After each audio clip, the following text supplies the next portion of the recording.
Assalamualaikum warahmatullahi wabarakatuh. Selamat berjumpa kembali pada pelajaran matematika.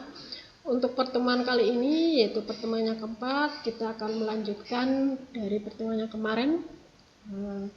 Kemarin kita sudah membahas ukuran pemusatan data ya, yaitu ada 3. Yang pertama min atau rata-rata, kemudian median, dan yang ketiga adalah modus.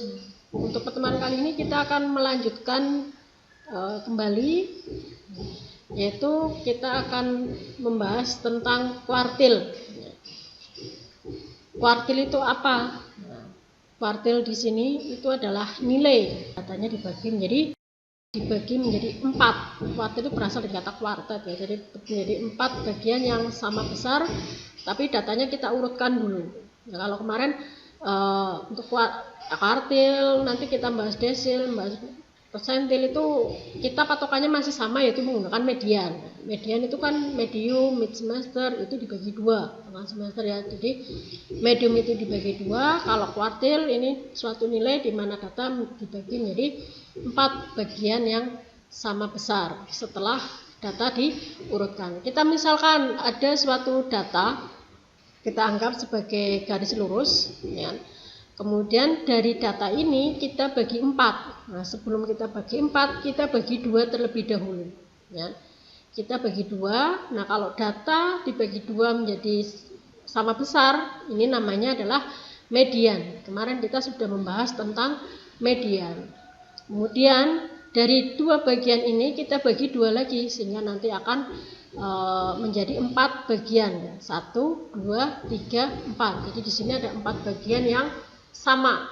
Nah, untuk di sini karena 4 bagian, tapi nanti bisa kita lihat untuk kuartilnya itu adalah ada 3. Yang ini nanti dinamakan Q1 atau K1 sama saja.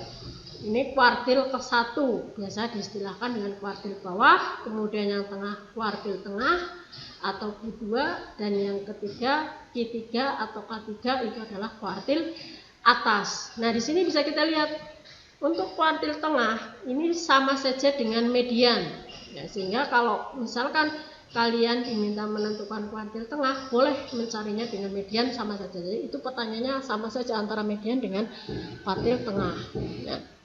Kemudian untuk mencari kuartil, bagaimana cara mencarinya?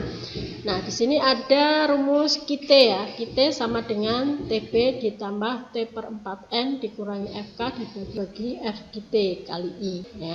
Kita menggunakan rumus QT sama dengan TB ditambah T/4N dikurangi FK Nah, QT itu apa? T itu kita itu berarti kuartil ke T. Nah, tadi kan kita bahas kuartil itu ada 3 ya. Berarti di sini T-nya nanti ada 3, yaitu T1, T2, T3. Tergantung di sini nanti kita ditanyakannya Q1, berarti T-nya nanti diganti 1 ya. Kalau kuartil tengah berarti Q2, berarti T-nya diganti 2. Kuartil atas berarti T-nya diganti 3 atau Q3. Nah, kita itu kan kuartil ke T ya. TB itu adalah tepi bawah kelas kuartil. Nah, N itu adalah banyaknya data, kemudian FK itu adalah frekuensi akumulasi atau frekuensi kumulatif sebelum kelas kuartil. Berarti sebelum kelas kuartil itu dijumlahkan frekuensinya berapa. FQT itu adalah frekuensi kelas kuartil, kemudian I adalah interval atau panjang kelas. Jadi di sini nanti untuk mencari kuartil sebenarnya sama dengan median, yang berubah hanya di sininya saja. Kalau median dibagi 2, kalau kuartil dibagi 4. Karena dibagi 2 berarti nanti bedanya hanya ada 1 di tengah-tengah. Tapi kalau bagi 4 nanti ada 3. Nah, kita ambil contohnya. Misalkan di sini ada 50 data. Nah, kita diminta menentukan Q1 atau kuartil bawah. Nah, di sini ada 7 kelas, kemudian frekuensinya ada ini, jumlahnya tidak usah kita jumlahkan, di sini sudah ada keterangan 50 data. Kita tentukan T/4N-nya dulu. Ya, kita cari nya sama dengan sama dengan 1, berarti 1/4 N-nya, T-nya diganti 1 ya, 1/4 N, N-nya 50 sama dengan 50 bagi 4, 12,5. Berarti kita cari data yang ke 12,5. Nah, setelah kita cari FK-nya, kita jumlahkan 1 tambah 5, 6 tambah 7, 13. Nah, 13 ini kan sudah melebihi 12,5 ya. Berarti partinya terletak di kelas 56 sampai 60. Nah, sehingga Q1-nya sama dengan tepi bawah. Berarti tepi bawah kemarin kan kita sudah bahas ya. Tinggal kita kurangi setengah saja. Berarti 55,5. Kemudian ditambah T/4N-nya tadi, yaitu 12,5, dikurangi FK-nya, frekuensi kumulatif sebelumnya jumlahkan, tadi sudah kita jumlahkan, ada 6 dibagi FKT, frekuensi kelas kuartilnya yaitu 7, dikalikan intervalnya dari 46, 47, 48, 49, 50, berarti intervalnya adalah 5. Kemudian 12 dikurangi 6, hasilnya 6,5 dibagi 7 kali 5. Nah, ini kan tidak ada yang bisa disederhanakan, berarti 65 kali 5 hasilnya adalah 6,5 kali 5 hasilnya adalah 32,5 dibagi 7. Nah, kita cari 32,5 dibagi 7. Berarti di situ 32 bagi 7 adalah 4, 28, kemudian sisanya 4, 5 diturunkan, berarti koma, 45 dibagi 7 adalah 6, berarti 42, sisanya 3, 30 bagi 7, 4, berarti 28, masih ada sisa 2, 20 bagi 7, berarti 2 ya, tinggal dilanjutkan saja. Kita cari sampai 3 digit di belakang koma, kita ambil 2 digit saja. Yang digit ketiga karena ini di bawah 5 berarti dibuangkan, tapi kalau 5 ke atas dibulatkan ke depan, sehingga hasilnya menjadi 4,64. tinggal kita jumlahkan saja 4, kemudian 5 tambah 6 1, simpan 1, 5 tambah 4 9, berarti 0, sehingga hasilnya adalah 60,14. Oke, kita contoh untuk satu soal lagi ya, untuk kuartil.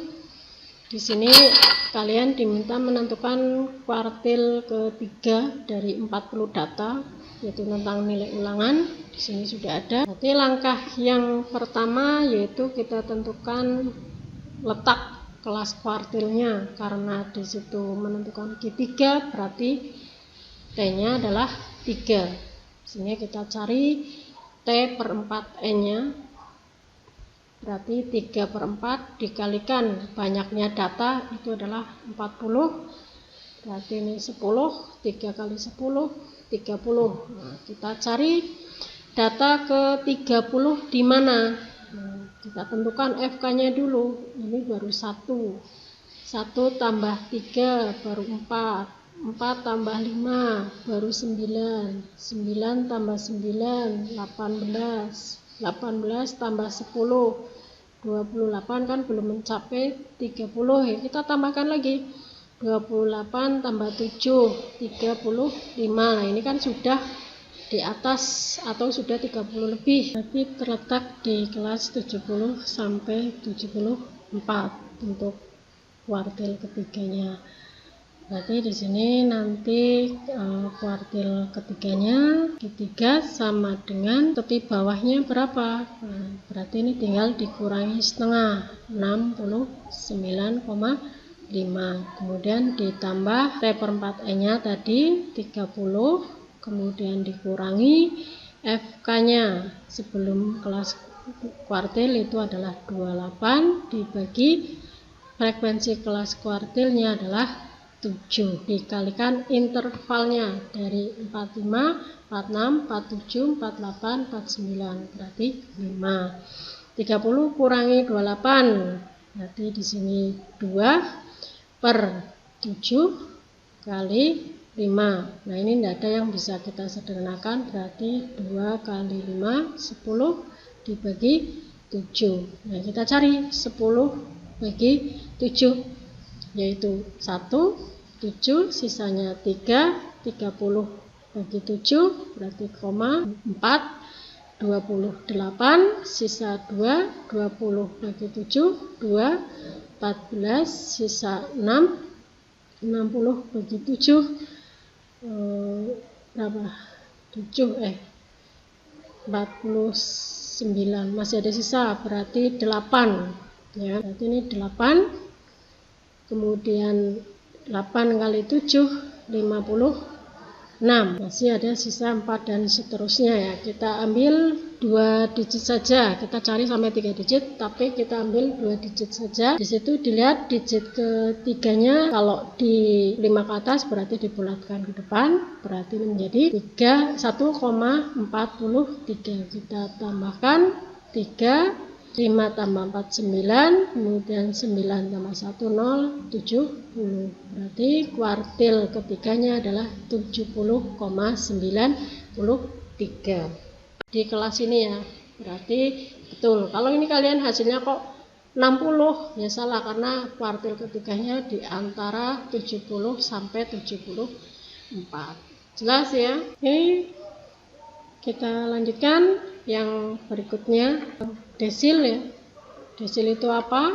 Desil itu adalah suatu nilai di mana data dibagi menjadi 10 bagian yang sama besar. Tapi setelah data diurutkan, kalau kuartil itu kuartet dibagi 4, kalau desil itu dari asal kata desimal berarti dibagi 10. Nah, datanya dibagi 10, kita ambil misalkan datanya dalam bentuk garis. Nanti garis ini kita bagi menjadi 10 bagian. Ini bagian 1, 2, 3, 4, 5, 6, 7, 8, 9, dan 10 ya. Sehingga di sini nanti desilnya ada berapa? Ada 1, 2, 3, 4, 5, 6, 7, 8, 9. Berarti desilnya nanti ada 9. Ya, datanya dibagi 10 tapi nanti ada 9 desil ya. Tergantung nanti yang diminta itu kita untuk mencari desil yang keberapa. Oke, kita lanjutkan untuk menentukan desil. Itu bisa kita gunakan dengan rumus D ke D sama dengan TB ditambah D per 10N dikurangi FK per FD ke D dikalikan I. Nah, kalau kuartil dengan desil perbedaannya di sini. Kalau kuartil berarti T per 4, kalau desil karena dibagi 10 berarti D per 10. Nah, nanti D-nya ada berapa? D-nya nanti ada 9 ya kan? Apakah nanti yang ditanyakan D ke 1 berarti D-nya 1, D ke 5 atau D ke 9. Berarti D ke D itu adalah desil ke D. Kemudian TB itu adalah tepi bawah kelas desil. Kemudian N itu adalah banyaknya data. Kemudian FK itu adalah frekuensi kumulatif sebelum kelas desil. FDD ini adalah frekuensi kelas desil ke D. Kemudian I itu adalah interval atau panjang kelas. Jadi di sini kalau D-nya kalian diminta untuk menentukan D3 berarti nanti di sini 3 per 10. Nah, kita ambil contoh. Misalkan ada 50 data, kalian diminta menentukan D ke 6, desil ke 6. Di sini ada 7 kelas, datanya ini jumlahnya ada 50. Nah, bagaimana cara menyelesaikannya? Yang pertama, itu kita menentukan ininya dulu. D per 10N. Nah, karena di sini D ke 6, berarti D-nya diganti 6. Jadi D per 10 kali N, berarti 6 per 10 dikalikan N-nya berapa? 50. Berarti ini nolnya hilang, tinggal 6 kali 5 sama dengan 30 dibagi 1 berarti 30. Kita cari data ke 30 di mana? Nah, kita tentukan FK-nya. Yang pertama ini 1 frekuensinya, 1 ditambah 5, 6. 6 tambah 7, 13. 13 tambah 10, 23. Nah, ini kan belum mencapai 30. Tambahkan lagi 35. Nah, berarti ini cari data yang ke-30. 30 terletak di 66 sampai 70. Sehingga D6-nya adalah tepi bawahnya berapa? Tinggal 66 dikurangi setengah. Jadi 65,5 dikurangi FK-nya, D per 10N-nya tadi 30, kemudian dikurangi FK-nya. FK-nya adalah frekuensi sebelumnya, kita jumlahkan, tadi sudah dijumlahkan, 23 dibagi FD-nya, frekuensi kelas desilnya adalah 12, dikalikan intervalnya 46 sampai 50 adalah 5.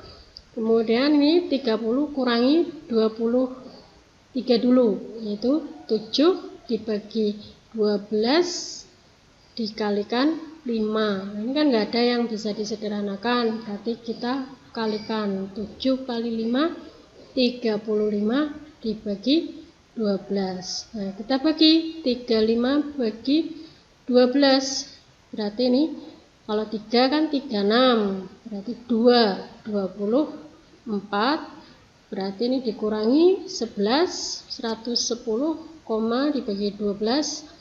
Berarti 9. Ini 108. Sisa 2, 20. Berarti 1, 12, sisa 8, 80 bagi 12, 6. Berarti di sini 72. Di sini 72 dan seterusnya.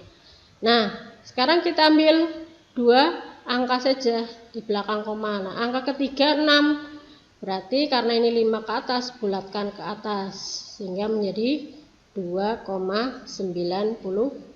Baru kita tambahkan 2, 5 tambah 9, 4, simpan 1, 7 tambah 1, 8. Berarti hasilnya adalah 68,42. Nah, di 68,42 kan masih terletak di kelas 66 sampai 70. Ada yang tanyakan enggak? Untuk selanjutnya yaitu persentil ya.